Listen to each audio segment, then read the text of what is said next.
Hello, ladies and gentlemen, and welcome back to Real Estate America's Newsroom. I am your host, Jake Wolf. It is the 12th of April in the year of our Lord 2022. How hazardous is it to move in the United States of America? Excuse me, but we're going to find out. According to Mortgage News Daily, the average rate on the popular 30-year fixed mortgage just crossed 5.25%. And this is the first time it's crossed that threshold since 2009. So as you guys know that were joining us last Thursday, it was at 5.02%. Now we're up to 5.25. And we're going to go ahead and talk about all of this stuff. Inflation has hit a 40-year high. We are sitting at 8.5%, ladies and gentlemen. What is a non-judicial foreclosure? What is happening in the state of California? We're going to visit with Miss Ashley Chapman, and she's going to break down all of these things and what you can expect possibly if you do end up getting behind maybe 30 days or 60 days on your mortgage. And ladies and gentlemen, you're going to want to stick around because we are taking on climate change here in Real Estate America's Newsroom. So we're going to be visiting with Miss Coni Meyers, prior FEMA advisor and CKM Solutions principal. We're going to go ahead and talk about climate change, that agenda, what is it, and how it's affecting people in the housing market. And so you're going to absolutely want to stick around. And I'm going to introduce Mr. Nick Sakis, my esteemed and fellow co-host. Nick, you're always a pleasure to see. How are you doing today? Mr. Wolf, how you doing, my friend? I'm good. I could not get the word hazardous out. I don't know. Yeah. That's okay. That's okay. I just read it awkwardly. We knew what you meant. Yes, absolutely. So it is Holy Week. It is Holy Week, Nicholas. Everybody celebrated Palm Sunday on last Sunday, and we're moving into Easter. And what a beautiful week. This is pretty wonderful week, right? And a lot of people are getting ready to celebrate with their families and give blessings. But I'll tell you what, it's been a really awkward weather pattern. Usually this is the most beautiful time of the year. And I heard it was snowing like crazy up in the Washington, Oregon area. And yeah, it's pretty wild. I don't want to be disrespectful, but I think we got a lot of news to cover, and we might have to coin this holy crap week because there's a lot of stuff happening. Yeah, there is. You know, it's funny every single time that I turn on the news to go ahead and take a look at some of the mainstream media stuff in preparation for our folks here in the Real Estate American Newsroom. I'm going, oh my, we should probably just hit the live button and start talking right now. That was Sunday and Monday, and now here we are on Tuesday. We've got a very special lineup here today, Nick. Ladies and gentlemen, you're going to want to stick around for this whole show. If you can't, please watch the replay review. And we also want you to go ahead and send in any of your comments down below if you're watching this on Facebook, if you're watching us on YouTube or anything else like that. We'd love to go ahead and get some of your thoughts and give us a hashtag replay if you're watching on the replay in the comments. Yeah, most definitely. But ladies and gentlemen, how hazardous is it to move in the United States of America? We're going to be visited today by Command Chief Master Sergeant Terry Kirkbride, or 30-year United States Air Force veteran and a good friend of mine. He was relocating from the state of California to Florida, and in Texas, somebody went ahead and stole his whole truck and whole trailer and all of his personal belongings. And this is a special report that we're going to go ahead and run into here today and talk about. But things that you need to know about if you're moving and some of the hazards that come along with it. So pretty crazy. Nick, I feel still unsettled for Chief Kirkbride. So I haven't heard anybody that have had that happen to, so I'm interested to hear a story for sure. Absolutely. So stick around for the special report. We're going to kick off here shortly with that. But non-judicial foreclosures, Nick. So there used to be this process of, or there still is in many different states, but there are some states that now we're seeing non-judicial foreclosures. Have you ever heard of this before? Not recently. Yeah. I mean, at the end of the day, there should be a nice, even process for foreclosure, right? A kind of a step-by-step way of claiming somebody's house back. But I don't know what's happening. There are legal and federal protections and statewide protections, but we're going to get into it with Miss Ashley Chapman and find out what's going on in non-judicial foreclosures, because she works very hard, and she's a licensed real estate professional, but also works in the notice of default marketplaces. She's very active as a real estate investor and has a whole team out there in Southern California that helps folks. So she's had to educate herself and really help people when she comes across those conversations. So you're going to want to stick around for that. Moving into segment 3, the signs of the housing market are starting to cool in some parts of our country. Nick, we keep hearing on a daily basis, we have folks that are saying, we're not in a bubble. Yes, we're in a bubble. It's everybody's trying to figure out where the dust is going to settle on this. It's a forced bubble, though. The interesting thing is the demand's still there. People are just getting priced out. Like, they want to buy, people want to buy, but then all of a sudden they woke up and their purchasing power is $100,000 less than it was a month ago. Like, it's interesting. Yeah. And climate change, Nick. We're gonna take on global warming here on Real Estate America's Newsroom. I know it's very controversial. Some people say, oh, it's a myth. Some people say it's a fact. But regardless, Nick, we're having to deal with it, right? Because we're seeing maybe our home insurance go up. We're watching definitely affecting insurances. Yeah. We're watching FEMA make some new 2.0 models based upon possible future flooding in some of their model forecasts. But I'm really, really interested to go ahead and speak with Miss Coni Meyers again here on the show because of all of her years of knowledge with as a FEMA advisor, and then just really drilling down. So we're gonna, whether you believe it or not, it's affecting us. Yeah. I watched some reports. So, ladies and gentlemen, dig in, do some searching on the line, and find out what's going on in different states. I saw a lot of talking points of some of the California folks that never had to pay for flood insurance ever before, now have a $2,000 bill in the Bay Area. So I'm one of them. Yeah. I just got forced flood in my neighborhood this year. So Tampa was a big one. It was a big driver. Yeah. When I bought this house, we were above base flood elevation, and we're not required to have flood insurance. And they just redrew everything last year, and bam, we got hit with forced flood. So on top of that, in the state of Florida, if any of you guys are watching, I saw there's probably about 5 to 6 different principal homeowner insurance companies that within the last couple months have started to file for liquidation, actually driving up the price points in addition to any type of future models of some type of hazard. Also, my flood insurance company just sent me a letter of that same exact thing. Good deal. Good deal. Well, Nick, you are going to most definitely help us in some of these different segments. So I'm looking forward to hearing what you've dealt with personally and what people need to be thinking about. So good deal. Stick around, Nick. All right, ladies and gentlemen, we're going to go ahead and move into segment 1 of the show. How hazardous is it for you to go ahead and move in the United States of America? Things that you should be thinking about. And we're going to visit with really good friend of mine, Mr. Terry Kirkbride, who's a Command Chief Master Sergeant, highest enlisted ranked member in the United States Air Force, over 30 years of service, highly decorated combat veteran. This is Mr. Chief Terry, who's going to be joining us here. And this is Chief's truck and trailer in San Antonio, Texas, that he and his wife went to bed one night at a home 2 suites and woke up the next morning and it was gone. So what is happening in the United States of America? I know a lot of people, Chief, are starting to feel the pains of these economic pressures. We've got some interesting actors that are coming across the border in the lands of our southern states, and there's some folks that are victims. So, Chief Terry Kirkbride, please say hello to the audience. Hello, everyone. Thank you, Jake, for having me on, and hopefully I could tell a little bit of my story that might help the viewers out there just to do a few extra steps in planning before you make a big move. You know, my quick history is I had after I retired from the Air Force, I was living in a really nice country property out in California. And then one day my son takes off and moves to Florida and his family. And that was tough. And then a year and a half later, my daughter and her family all move out here to Florida too. So we found ourselves sitting on the porch going, I think we need to go be in Florida. So that started with the family.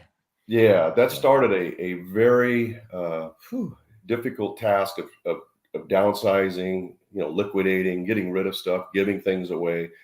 And so what I actually had it down to is a Penske truck that was a 28-foot Penske truck that had mostly garage type stuff in it. And then all of our most precious precious items, everything from my collections, my military career, bouncing all over this world for the many years. I had a lot of different collections. I had family pictures, videos, all the things that if you boiled down your life would be your most precious things that you would hold dear, things that would get passed on, that type of thing. So we had carefully packed a brand new 24-foot enclosed trailer with all of that precious stuff. And I had my F-350 dually Ford truck. And so we did a tandem pull where we were taking the Penske truck and pulling the trailer full of our precious stuff across the United States. And we ended up in San Antonio, got a hotel for the night.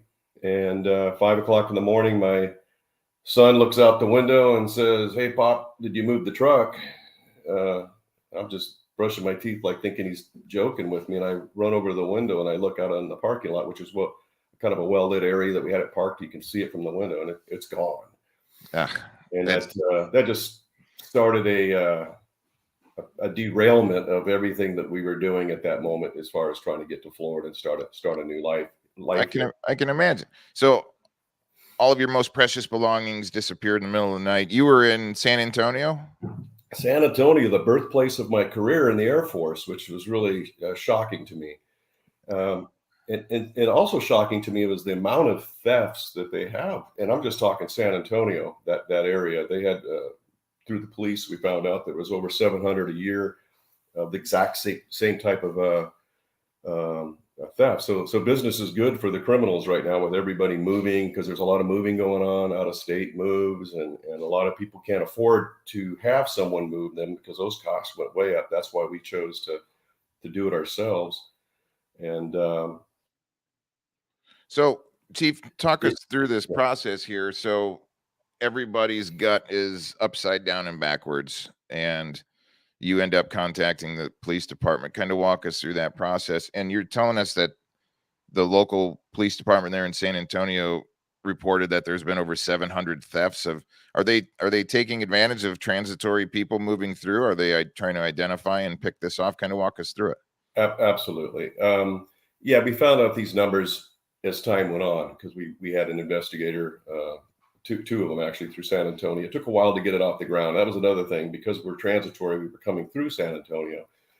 They weren't really going to do anything about the theft. They just took a quick report. And that was the end of it. But I didn't let it end there. I elevated all the way up to the mayor, which got some focus on it. And that's when I started getting information and numbers and all that kind of stuff. And what was sad, they recovered the trailer the next day with a busted axle, everything missing, of course. They figured the truck probably went across the border pretty quick into Mexico. And I think that's the game that's getting played. They want the vehicle because they use it for their own needs over in Mexico, probably drug running and that type of thing. That's what the officer said. And as far as the trailer, whoever did the actual theft, they get the spoils of what was found in it. But hopefully I'm staying on track here. It derailed us. It caused over a whole year of dealing with an insurance company trying to recover some of our loss, and set us back about 6 months on trying to find a home, which meanwhile, prices were going up, as you just talked about. That trend was starting then, because we've only lived here about a year and 4 months now. So we've been in our home, which is a fantastic home. Everything worked out. God was good to us, and we're living in a great place with some acreage, and love it here. I love being around my family and that type of thing. But Chief, you mentioned insurance. How much of a hassle is it to deal with insurance after an occurrence like this happens? Well, we were just lucky at first that it was even covered because of the policy date. Even during a move, as long as you have the coverage, we were good with it. But because I had literally thousands and thousands of different items, the burden was on us to basically prove that we had those items. Okay, so that proved in of itself to be about 4 months worth of work, gathering pictures from family on our phones. I'd take a picture of you, let's say at Christmas, and behind you was like 12 different things, and I'd have to zero in on those things and say, these are gone. And then I'd have to find out what they were worth. And I had to go through that exercise several different times. I had to go to several different agents, because they just kept moving our case up to over the period of a year to somebody that was going to finally make some sort of settlement with us. And you're pretty worn down at that point, so we just took the money and run kind of thing just to get on with our lives. But I figure about half of what our value was recovered financially on the items. But there are things you can't replace. I mean, I lost all my medical records, VA records, pictures, family heirlooms, all my collectibles, things that I had through my military career, all my accolades, and so it was a rough start. I just rationalized it. I can't take it with me. I just cheated my kids out of inheritance. But but Rachel, she it still bothers her today because she lost a lot of her grandmother's things that were given to her that were very important to her. And those are just things you can't replace. But Chief, through your investigative work with the local police department in San Antonio, and now knowing what you know, you were mentioning that there are some like sting operations and things like that. How did this end up happening to you? Was there somebody at the hotel that was watching, or did they have eyes on these? If you really want to hear it, I'll give you the quick Reader's Digest version because it was kind of involved. On our way into San Antonio, about an hour out, we started making some calls trying to find a hotel, and we wanted to keep it off the 10. And so we get a hold of a hotel, and this is where it gets kind of weird. And we tell them, we're traveling with 2 rigs, 2 trailers, so they would know that we'd need parking. And we also had 2 cats. And but before we get to the cats, I'm giving them all the information. This person that's on the phone, and he's being very accommodating. And then when I mentioned that we had 2 cats, he says, "Oh, I'm sorry, we're not pet friendly." I'm like, "Oh, okay." So I'm thinking I'm going to hang up and call someone else. But he says, "I'll tell you what, I can book you over at our sister hotel, and I can do it right here on the phone for you." And I'm thinking, wow, great customer service. So I give him all my information, my credit card information, and he tells us where it's located. And he said it was only a few miles from his location. So we take and drive, and of course it isn't a couple of miles. It's about a 20-minute derailment onto the 410 loop that takes you way down into San Antonio. But we're tired. We get there. So that was the first flag, the way we got presented there, because it was not their sister hotel. They're not even affiliated. So I think that's where the crime started. So does investigators. The crime started with this first phone call, making this guy aware that we were traveling. And I give him basically our life story. We're traveling through with all of our precious things. I want to make sure there's security in the parking lot. So I'm giving him everything. So when we get to the home to suites, we park the rigs. I walk in. There's 4 of us or 5 of us. My son, Rachel, and some friends of ours that were helping us drive. And they just handed us the keys. There was no checking in. I thought that was odd. They just wanted to get us up to our rooms. And so I made it real clear I wanted a room overlooking the parking lot. When we get upstairs and get settled, I realize I don't have that room. It's got me on the other side. So I go back down and fix that and get the room to where we can look at our items down below just for security. And then come morning when the theft happened, in the ensuing hour or 2 after that theft, trying to get the police out there, trying to get reports, trying to get answers. Rachel, she's a pretty smart girl. She managed to kind of bum rush the lady at the counter and say, "I want to look at the videos of your security feeds." Now they're not supposed to do that, but she managed to get video of the videos of the feeds, and that all became evidence later. So you can see the operation of a person pulling in, and then you see a few moments later, you see a person walk from my truck to the parking lot, to the sidewalk, looking up at the camera, taps his foot on the sidewalk and walks back, and then the feed gets cut for 3 minutes. The security feed was cut for 3 whole minutes. So this was an inside job. Oh, there's no doubt. There's no doubt. This thing was masterful the way they do it, and how different hotels were involved in it as far as the persons that you're talking to. So, I mean, the video evidence was just kind of over. It was so obvious that the guy walks up, taps his foot on it as he looks up, and then a few moments later, 3 minutes get cut, and then the feed comes back on, and you see the headlights of the vehicle, my vehicle, come on and leave the parking lot with our trailer full of possessions. Chief, before we go ahead and wrap up this segment, Yeah. is there any advice that you can go ahead and give from what has happened to you to other folks that are moving, things that they should think about, maybe some awareness on their trips or planning or things like that? If you had to do it again, what kind of advice would you give to our viewers?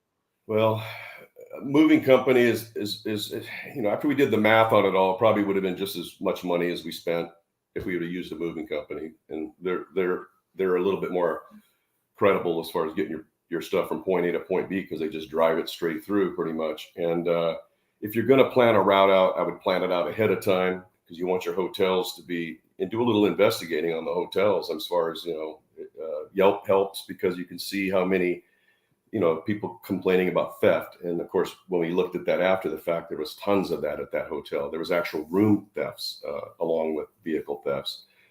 So we didn't do our homework on that. If you're military, plan your stops on a military base and get lodging on base, and then your vehicle's on base. Chances are it's going to be a lot more secure than downtown. Those are the kind of things we thought about after the fact. But the key part is planning your route, planning your stops ahead of time. We were just doing it on the fly. Chief, thank you so very much for visiting with us here today and sharing your story. And I know from me personally and a tremendous amount of our viewers, we still feel upside down and backwards about what happened to you. This is the great United States of America, and it's unsettling to hear situations like this, but they do happen. So appreciate, Jake. I hope somebody can take something away from that. Thank you for having me on. Absolutely. God bless you, Chief. Thank you very much. Absolutely. Bye for now. Ladies and gentlemen, unsettling. There are hazards of moving in the United States of America. Preparedness and planning your trip and relying on some different people is important. So there are stories like that out there, and we wanted to go ahead and bring that in so everybody was aware of what happened to Command Chief Master Sergeant Terry Kirkbride. What a blessing of a man. Thank you again, Chief. All right, ladies and gentlemen, we're moving into segment 2 of the show here, and we're going to talk about non-judicial foreclosures. Like, what is this thing?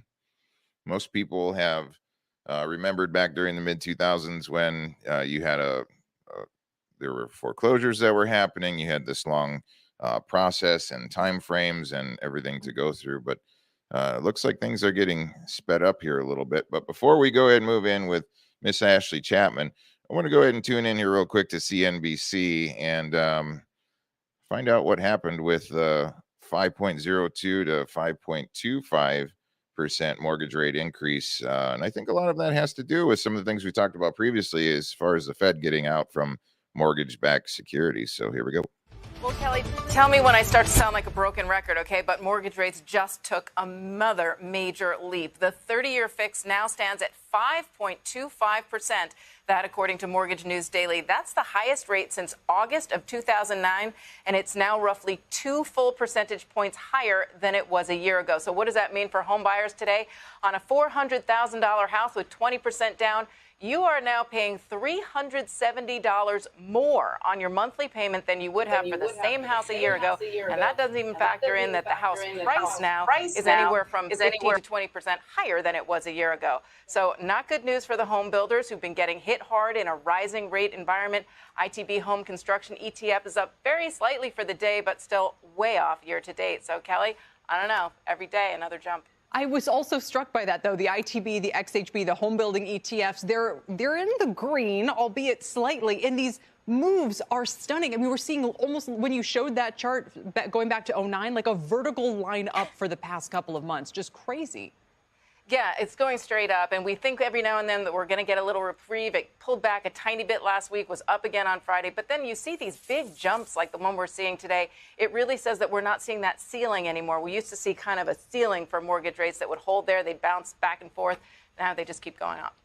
Final quick question, Diana. I mean, where do we go next, right? I mean, I just said that we're all kind of watching the 10-year yield. Just overnight, that jumped another several basis points higher. Yeah, I mean, wherever the 10-year yield goes, so go with the mortgage rates. But also remember, mortgage rates are going higher even more strongly because of the Fed pulling out of the mortgage market. That is, not buying mortgage-backed bonds. So it's kind of a double whammy on mortgage rates. Wow. Thank you for bringing that to us, Diana Olick in Washington. Okay, so here we are, lady and gentlemen. The show opening notes are popular 30-year fixed mortgages cross 5.25%. We all know that a lot of people are getting priced out of being able to afford the ability to purchase a property and obtain a mortgage. Inflation hits 40-year high. Foreclosures I'm seeing in the back channels, although some mainstream media is not officially starting to want to report this thing, but we do see that people are struggling to go ahead and keep their homes. And today we're going to visit with Miss Ashley Chapman, who is a licensed real estate agent out of the great state of California, but also specializes with the Middleton Group on helping folks that are maybe in a possible default type situation and things like that. Ashley, say hello to the audience, say hello to everybody, kind of give them a breakdown of who you are and what you do. What's up, team? How's it going? Nice to see you again. Absolutely. Yeah, so I'm a real estate investor. One of my partners is Luke. He is the owner of the Middleton Group. We've been buying and flipping houses for the last 3 years, and I specialized in foreclosures when I first started in real estate, which was almost 5 years ago now. So, wow. Outstanding. Ashley, you and I had a conversation about, I would say 6 months or so back, and you were talking about how banks are now figuring out a way how to expedite the process and non-judicially type foreclose because they don't want to be caught, I would say, holding the bag like back in the mid 2000s, where now they have a property they've taken back, doesn't have any equitable position. And now they're looking at all of the extra value inside of these homes, and they're wanting to aggressively control the properties, right? So can you kind of take us through what is non-judicial foreclosures? What's happening in Southern California with that? Yeah, so non-judicial foreclosure is when they do not have to get a court order, or they have a court order to just foreclose, but they don't have to go through the court system to foreclose on the property. It usually happens, non-judicial foreclosures usually happen when it's a hard money loan involved, right? It's not government backed. However, the government backed loans in California is like the exception to this.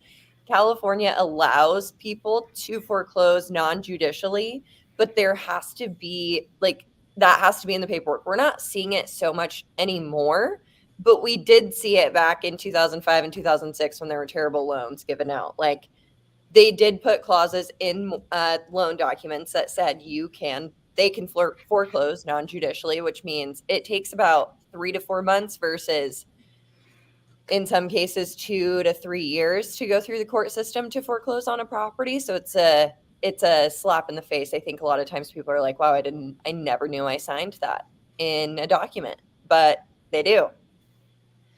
So is this a state to state type scenario? Like some states allow for non-judicial foreclosures and some don't? That is actually a great question. I don't know what it would be like in other states. I know that the state of Arizona, you can foreclose non-judicially, but the foreclosure process is a lot shorter. And it's probably similar in states like Florida, Texas, whatever, but there are places that don't allow it, I'm sure. However, California is one that does. And right now they're foreclosing non-judicially in a really quick time frame, sometimes 10 days. 10 days. Okay. So Nick, are you aware of how this works in the state of Florida? Yeah, so I don't want to speak out of turn. I don't have much experience with this inside Florida. I do remember, like Ashley was saying, back in 2008 and 9 when they did put some stuff into place. But as of currently, I don't know what the actual parameters are around that. Okay, so Ashley, quick question for you: what happens to somebody in the state of California then when they get 30 days behind on their mortgage? So when you're 30 days behind, you become a notice of default. It's actually 29 days. So you have to not make your mortgage payment. Then you go, excuse me, no, that's not true. You become late. After 90 days, you become a notice of default. After 120 days, they have the right to foreclose. Okay. And they can use this non-judicial proceedings. So yes, you don't have some of the protections. All right. So what, how do you jump in and help out some of these people? How are you helping? So this is so funny. I have not dealt with a foreclosure in a while. I mean, honestly, on my end, I think the thing is the first option is, do they have the amount of money to reinstate the loan? That's typically 3 payments plus late fees and penalties and whatever. If they don't, then the second option is to sell the house. Just get rid of it. I mean, don't waste your time. The third option would probably be somebody might file for bankruptcy, which allows them to, make the payments ahead of time and whatever. But that's a very weird situation. If you have to file bankruptcy to save your house, a lot of people use bankruptcy as a tool to keep the bank away from them, because the foreclosures that I've dealt with, they've been in foreclosure for 10, 12 years. They haven't made a payment in 12 years. And they go and file a Chapter 13 and they think that they're going to catch up all of those payments in 5 years. They're insane. That's not a thing. So they end up losing the house anyway. Another option would be loan modification, where they modify the loan. Typically what happens when you do loan mod is you take all of the payments that you missed and they just put it onto the back of the loan. And then they put you in a 2-year agreement, a 3-month trial period, and a 2-year agreement. And usually after that 2-year agreement, maybe 5 years down the line, 2 years down the line, or 10 years down the line, there's a balloon payment that calls the note. So if that is happening, it's not usually a good idea to go through with a loan mod. And the banks usually only like to modify loans that are severely underwater, because that just means they're making money, right? They're making money. The owner doesn't want to let go of their house for sentimental reasons. Or somebody like me just comes in and buys the property. So I have come in before and made all the payments and caught the loan up just to purchase it. As long as it isn't a short sale, as long as they have equity, then yeah, we've reinstated loans for the borrower and then purchase the property from them, which gives them a little bit of time, number one, to find out where they're going. Number two, to get their, life back on track. They have those payments reinstated, so it's not as insane, and they're not having a sheriff knock on their door, locking them out the next day. Ashley, a lot of real estate professionals watch the Real Estate America newsroom here on Tuesdays and Thursdays. If they have a situation where they have a client or want to find out some more information about this, how can they get in touch with you? They can call me direct. My direct line is 858-401-6927. I'll look at any property across the country as long as the numbers make sense. There's somebody they could usually connect you with, or help you out to work with a property in foreclosure. But just call me direct. I'm happy with that. Thank you for your time, Miss Ashley. We appreciate you joining our show today. All right. Bye for now. Nick, I think we're going to start seeing some of these things ramp up here a little bit. I really do. We've had a lot of pandemic. Yeah, the pandemic brought a lot of those loan modifications. There was talk a year ago, right, of everybody, this big foreclosure looming to people who didn't pay their mortgage in the pandemic in 2020.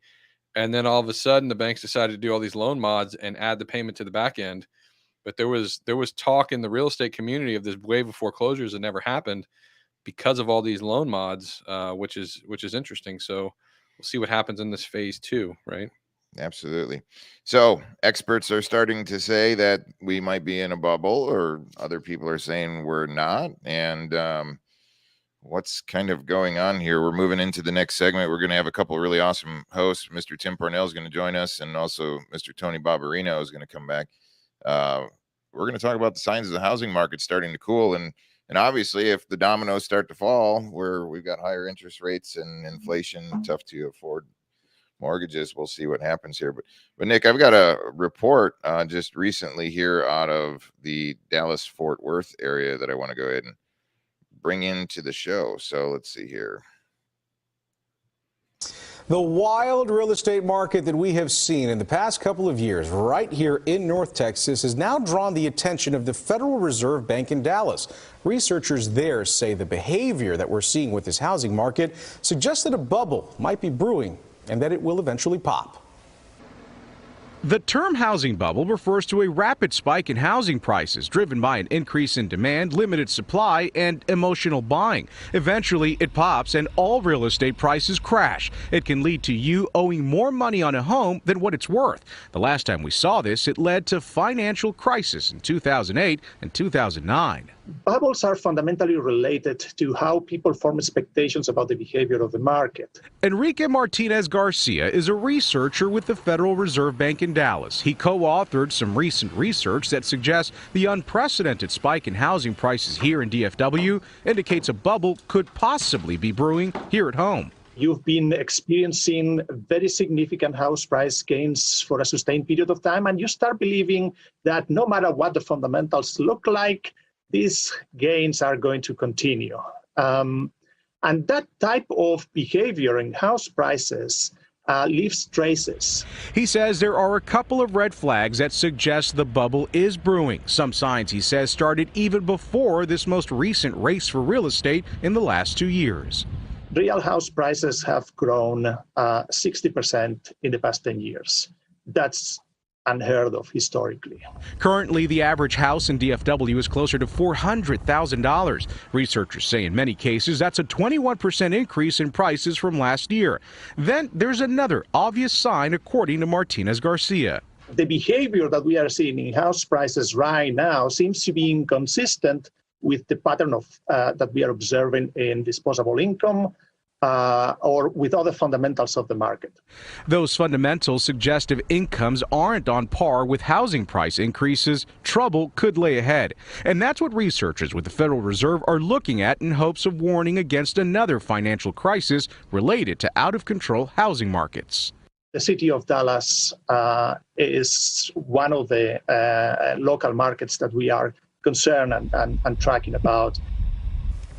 Well, the concern's so real, in fact, that researchers are suggesting that state and even federal laws, legislation might be needed to address the concern if it does become apparent that a bubble is, in fact, inevitable.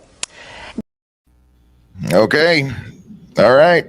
There's some mainstream stuff for us. It's starting to be talked about, gentlemen. This is Tony Barbarino. Mr. Barbarino is a real estate agent out of the great state of California, out of the Los Angeles area. And Mr. Tim Parnell is also a licensed agent and one of the founders of Patriot Wealth Nation. But Tim, you're right down there in Texas where this report's at. What's going on? You know, that's really interesting. So here's the thing. Is there a bubble going on? Well, but they did a good job describing a bubble. You could take the crypto market, the stock market, the anything market, the real estate market, and anytime the chart goes like this, all right, then the only thing left to do is to come down at some point, right? Doesn't matter what the market is. And so, no, I'm not surprised at all. But yeah, we do have home prices going up that are not in correlation with income, right? But they are absolutely in correlation with inflation, right? So, and here's some things to think about. And even though Texas is a destination state, and you've got, and I think you're going to have bubble migration, all right? I'm coining that phrase right now. Bubble migration is going to be people leaving one state to go to another, okay? Leaving one city to go to another. It's going to cause either an influx of houses on the market or not, or a lack of buyers for those houses in that particular state or city going to another state or city. I will argue that most of the buyers, not all, most of the buyers for the houses in our area are from out of state. Okay. And so that means those buyers are not buying in their own state. And so you're going to have migrating bubble happening across the United States. And there's one other factor that I think really needs to be brought into play here. And I think it'll actually start really affecting the rest of this year. And I'm going to call this a record year. 2022 is going to be a record year, not the kind of year you want it to be or the records that you want.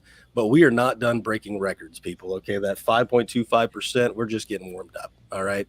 I've heard talk that, it's only going to go up so far and they'll pull it back down when they realize what a disaster it is. But it's still going to go up. Okay. But there's some things happening. And if you look at the global effect of what's going on in the markets, the dollar's being kicked out of other countries. Okay. What does that mean? Those countries do not want to hold that dollar. They want to dump that dollar. How do you dump the dollar? You go buy hard assets in the country that dollar origins from. So that is America. So how do you do that? You buy stocks and you buy real estate.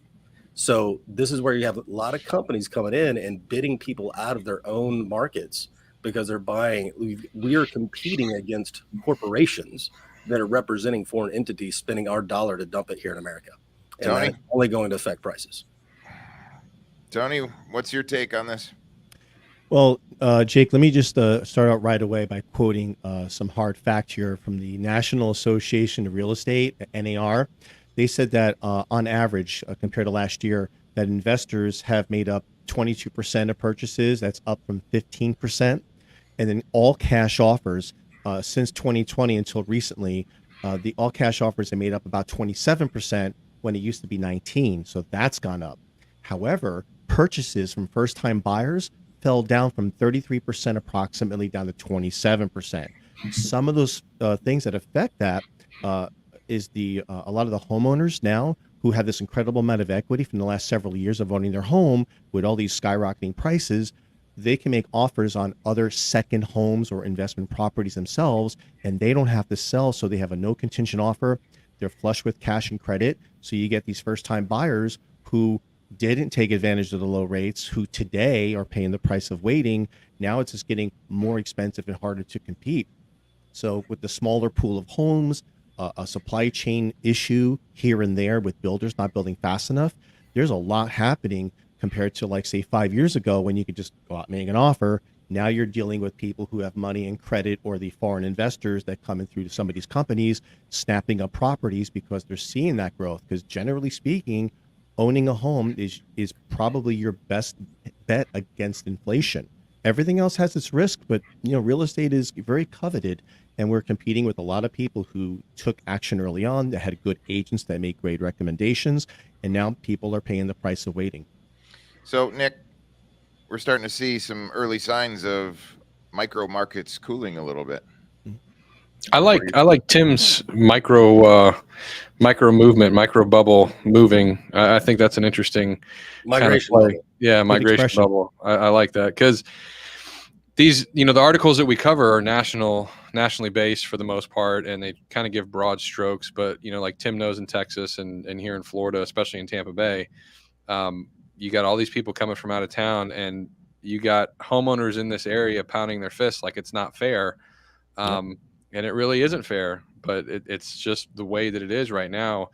And I don't think any of us have a crystal ball. I think we can all understand that at this point, we don't necessarily know. But when I see a chart like what Tim said, that looks like something out of a cryptocurrency, but that's our home interest rate, that's a real problem.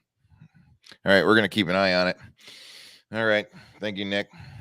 Ladies and gentlemen, stick around. We're getting ready to talk about global warming, believe it or not. It is a very controversial topic. It has been controversial for a long time, and that's probably because it's been on some of the tongues of our politicians, and we've seen this for last decade plus, right? And we've seen new data coming out. We're able to track things. Technology is advancing. But we're going to talk about global warming and the housing market, and we're going to bring in Miss Coni Meyers again. Hello, Miss Coni. How are you today? I am fabulous. How are you, Jake? I'm well, ma'am. Thank you again for joining us. For those of you that don't know Miss Coni Meyers, Connie's a former FEMA advisor for many, many years, and one of the principals at CKM Solutions, and is very well versed to go ahead and talk about this. So, Miss Meyers, you and I were talking here a couple weeks ago regarding the amount of homes that were damaged from, let's just say, tornadoes across the United States of America. We were also talking about low water levels in some parts of the states, and wildfires happening, and rolling blackouts in California's, and additional hurricanes. And we can't deny that this is actually happening, right? Because we go through it as humans. So talk to us about what you are seeing or have seen, and the amount of damage done to the homes in the United States of America because of it. Well, all we have to do is look at the last couple of weeks of what happened in the Southeast and the Midwest when it came to tornadoes. There was a 4-day period that there were 267 tornadoes that came through. And that is, it's unfortunate, but it used to be there was Tornado Alley. And yes, the Southeast would have some, especially this time of year, April, May, June, they would have a little bit of increase in tornadoes. But there was a tornado and a wildfire in Florida in January, which is really unheard of. Usually the slow months for federally declared disasters are January, February, and March. You'll have some winter storms. You might have some tornado activity, that sort of thing. But this year, we've already had 22 declared disasters and those are $1 billion or more. So it's been pretty pretty active already. And yes, last year we had 1 out of 10 homes in the United States, this is according to CoreLogic, that were damaged or destroyed by some type of disaster. So one out of 10 homes. That's 14.5 million homes, Jake. 14.5 million homes are damaged from some type of weather-related situation here in the United States. Yes. That's a tremendous increase. Well, and then the flooding, they're predicting a nonprofit called First Street is predicting that over the next few years, well, first of all, 99% of all counties now have some type of flooding, and 1 out of 10 homes could be damaged or destroyed by floods over the next few years. So, I mean, what we're looking at is astronomical numbers, just astronomical numbers of what can happen. So First Street is it's a private organization that is analyzing some of these different weather trends, right? And and kind of advising. What's the difference between a company like First Street and FEMA? Well, FEMA is the Federal Emergency Management Agency, and it comes into play as soon as there is a presidentially declared disaster. They do other work also with infrastructure, and they work with emergency planners and that sort of thing. But when the public sees FEMA, it means that there's been a federally declared, a presidentially declared disaster. That's when they kick in. These other agencies are more, and like this is a nonprofit. First Street is a nonprofit that is analyzing the statistics and the things behind what's going on with the climate and what we're seeing as far as we're seeing an increase in the intensity and an increase in the number of different kinds of activities, whether we're talking about floods or tornadoes or extreme storms. Like just right now, we've got a winter storm coming through the Northwest and the upper central part of the United States. That's a blizzard in April. It hadn't had a blizzard in Portland in 80 years. So the extremes are what is really going to take effect, and that really infects the real estate business. The one thing I always like to point out is the fact that you might be, like I'm in Las Vegas, you might be in a state where there's not a lot of real risk, you think, but believe you me, it's affecting your tax dollars, it's affecting your bottom line. 2021 weather-related disasters was $145 billion was spent on, and not counting insurance. That's just from the government agency. Those are our tax dollars that are being affected. So that's one of the things that I like to always say to folks that I'm speaking with whenever we get into this agenda, right? We start talking about the absolute fact of the scenario. That storm happened. That flood happened. And, the cause and effect of this scenario is that we now, as homeowners across the United States of America, are dealing with it. And even if we don't believe that this is man-made or extra carbon or greenhouse effect, or if you're on that side of the fence, we're still having to go ahead and deal with it, right? So yeah, I think that's an important point, Jake, because it doesn't matter whether it's man-made or whether it's not. The bottom line is that it's happening, and financially it is affecting every part of the world. And real estate industry is kind of at the crossroads. It's kind of because if there's a fire or there's a flood or there's a tornado in a particular area, how many real estate transactions has that affected? And on top of that, as insurance companies pull back, and in some states you have, if you don't have the FAIR program, which is backed by taxpayers, you don't have insurance.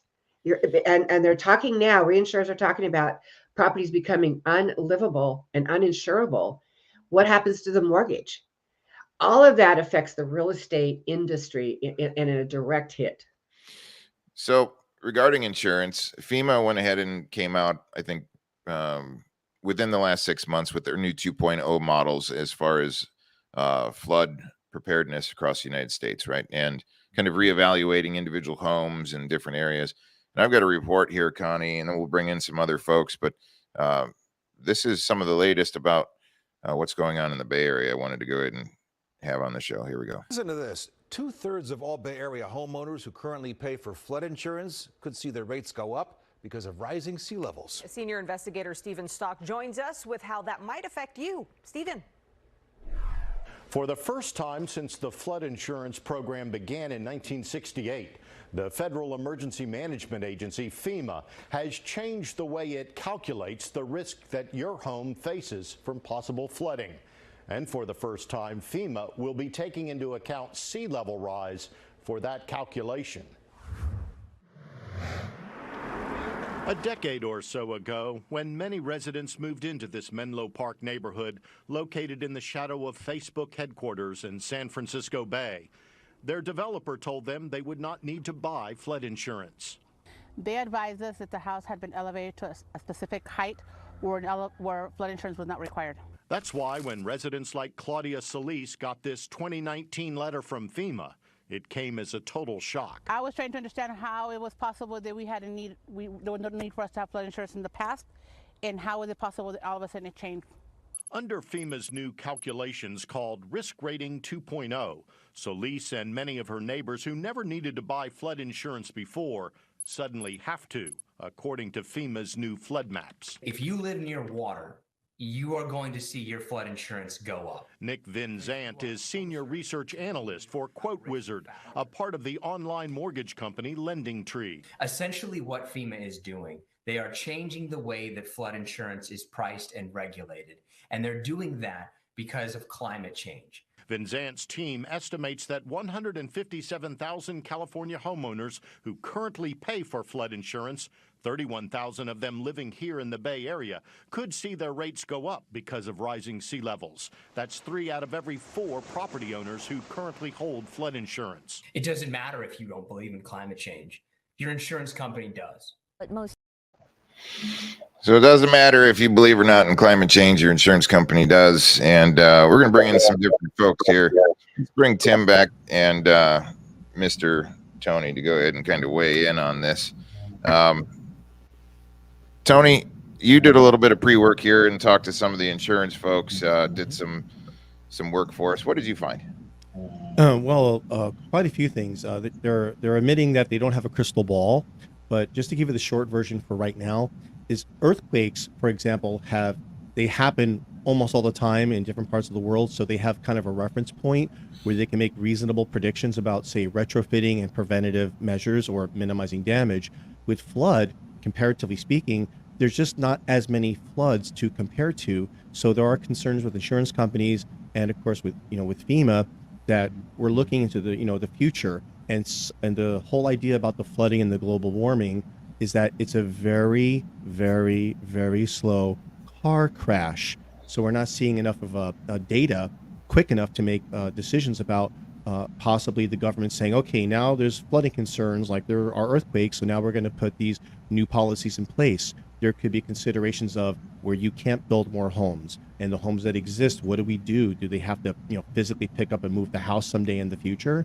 Nobody really knows. And then also elevation certificates.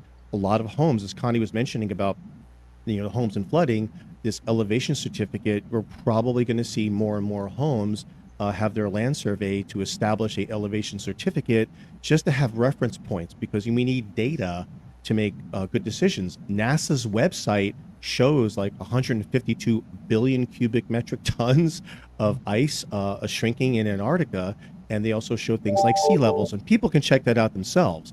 But the data is there.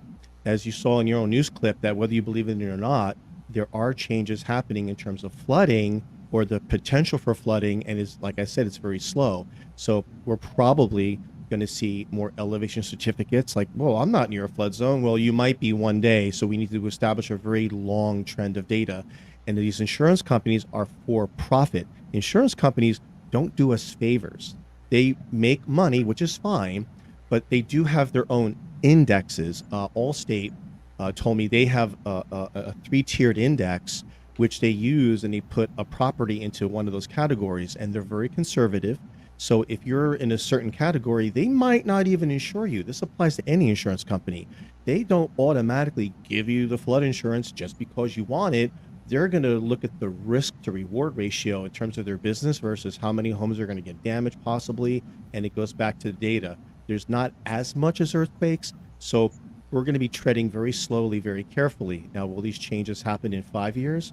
Maybe not, But in terms of, say, your children or grandchildren and all this generational wealth you're building, it's something we really have to pay attention to now. And the government may possibly incrementally get involved in terms of, like I said before, retrofitting, preventative measures, and how much of their insurance would they chip in with your profit companies, the insurance companies, because there's going to be a lot of cash payout. So they're using the earthquake as a reference point, and with the flooding, they're looking more closely. But the people that want to have their own interpretation of the data, NASA has a wonderful and scary looking graphics on carbon monoxide, sea levels, as well as ice. So there's a lot of variables. Nobody has any hard answers right now.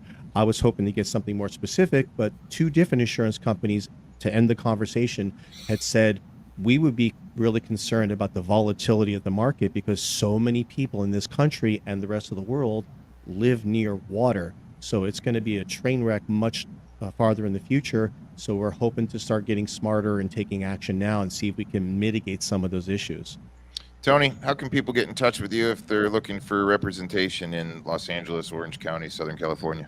Not a problem. They can either go to TonyBarbarino.com, TonyBarbarino, or they can just give me a call or a text at 949-633-6741. Thank you, Mr. Tony. Appreciate you. Tim, are you seeing some of the same patterns down in Texas? I know it's a different area. It is a different area. I will say this. My parents were personally affected by FEMA flood mapping, and they were in a 100-year floodplain, it turns out, with a house they owned in the middle of the desert of West Texas. So, you're not immune to this just because you live, one particular place or another. I was blown away, and it was going to cost them, I want to say it was an additional $2,000 a year or something like that. So they, what do? They sold that house. Somebody else came in and bought it up and was happy to pay that, and so be it. Questions that I have about these kinds of things is like, what does happen to the neighborhoods, the people who were already strapped and inflation's hitting them hard, and now all of a sudden we've got this going to hit their pocketbook on an annual basis? What happens to those people, and what happens to those neighborhoods? And I think there's just a lot of really good questions that should be answered on this. And like, just because I see it and I just go, this just isn't right. There should be something that is, in my opinion, if you're going to put people out that, just a few years ago they were fine and now all of a sudden they're not, there better be some sort of compensation for that. That's just my opinion, because it's not their fault. I mean, it wasn't when they bought it, and now it is. But at the same time, if the insurance companies believe in something, whether we do or don't, then they're going to make concessions for that, whether we want to pay those or not. So we've got to adjust. So it sounds like people need to be making some more money these days in a wildly inflated market and situation. Tim, how can people get in touch with you to see what you guys do at the Patriot Wealth Nation? Yep, you can, if you just go to Facebook search and type in Patriot Wealth Nation, you'll find our forward-facing Facebook page, and then we can invite you into the private group from there, where we teach all kinds of good stuff about how to basically get ahead and stay ahead and with what's going on in the global financial situation right now. Thank you, Mr. Tim. Thank Have you. a blessed day. Nick, you've been personally affected in Tampa because of this. Yep. And it's interesting. It just happened with a refinance. So essentially you do a refinance to lower your payment, maybe get a little cash out, and initially went into that scenario. And then right at the end of the loan, right at the end of the final paperwork, they're going, oh, wait a minute, you now have forced flood. And what intended to be a lower payment turned out to be a higher payment. And it would have been, it was good for me to refinance at the interest rate that I did, because I would have been really SOL if I didn't do the cash out refi. But it ended up adding an extra $300 a month that was completely unexpected on my cash out refi. And like I said, I just got notice from that company that they're doing some sort of liquidation. I haven't actually talked to my rep yet. I literally just got that paper in the mail last week. So it'll be interesting to see. They're promising that they're going to get me something comparable. But I think we don't really know what's going to happen. Nick, stick around for the show close. I'll be right back with you. Thank you. Miss Connie, it's happening out there. We just heard from all of these folks. You've been saying it for a while, right? And I'm sure if we had some more guests on today, it would just be a lot of the same story. But It truly is unfortunate, but it is absolutely something that we absolutely have to pay attention to. It's not something we can put our heads in the sand and say, well, it's not going to affect me, because it is. Even if you're in a flood zone or a tornado alley or wherever, it's going to affect you in your bottom line. well, we've seen some storms recently that have spit out some crazy hail too. I mean, it's all over the place. Miss Connie, how can people get in touch with you at CKM Solutions to go ahead and find out what you do and how they can become an advisor and help people in their local community spread awareness? They can reach out to me at, my name is Coni.Meyers, CONIMEYERS, at ckmsolutionsgroup.com, or they can reach me on my cell, 503-805-6621. And we have a complete program about how they can really make a difference in their community. Thank you very much, ma'am. Have a blessed rest of the Holy Week, and we'll see you soon. You too. Thanks, Jake. Bye for now. Interesting stuff out there, ladies and gentlemen. Very interesting stuff. Nick, we've seen a lot of heavy news. We're gonna stay here and keep people in the know of what's going on. What are your takeaway from today's show? Pay attention. Cautiously optimistic. Pay attention to what's going on. Tune into us every Tuesday and Thursday so we can give you exactly what's going on. I think it's interesting to recap this forced flood insurance. It's kind of like what's going on with pickup trucks in the market. So Tony mentioned a slow car crash. Well, what happens to all this inventory that's affected by this forced flood is kind of like what's happening to pickup truck prices now that the gas is $5 a gallon, right? We're seeing leases now happening in the truck market. We're seeing prices already coming down, incentives coming back to the truck market that 6 months ago, 3 months ago was you pay full sticker or over, and that's it. So we're probably going to see that affect these housing markets with forced flood, where buyers are going to go, if I have an option, I don't know if I'm going to go in this neighborhood or not. Ladies and gentlemen, would you like to be on Real Estate America News? Do you have some hot information, insider news tips that we should be talking about? Go to reunation.com. Check us out over here at Real Estate America News. If you enter your information here, you're going to get all of our show notes and updates and everything else from all of the things that you see here, so you can really dig into these topics and bless yourself and bless your businesses if that's what you want to do. But ladies and gentlemen, if you want to be on the show, come on over. Check out reunation.com and all the rest of the other cool shows that are popping up over there. You're not going to want to miss it in the whole world of real estate. reunation.com. So, Nick, how terrible would it have been to drive through San Antonio and all of your personal household stuff?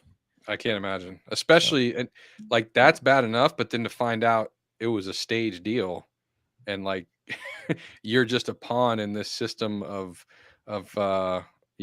thievery, if you will. That's just icing on the cake of anger for me. Absolutely. Nick, how can people get in touch with you if they need you for anything?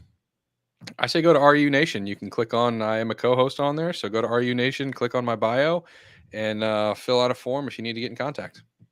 Thank you very much, Nick. I appreciate you co-hosting with us today, and stick around for the post show. Thank you, sir. All right. Ladies and gentlemen, it is Holy Week. We need to stay blessed and unstoppable, educated, so that we can be the best for ourselves and everybody else that depends on us. A lot of things that are coming in the news. We're going to keep you updated on everything that's happening. Highly urge you to go ahead and get involved with our Real Estate America Newsroom community. Please go over to reunation.com, enter your information so that we can go ahead and send you out all of the things that we work so hard to do.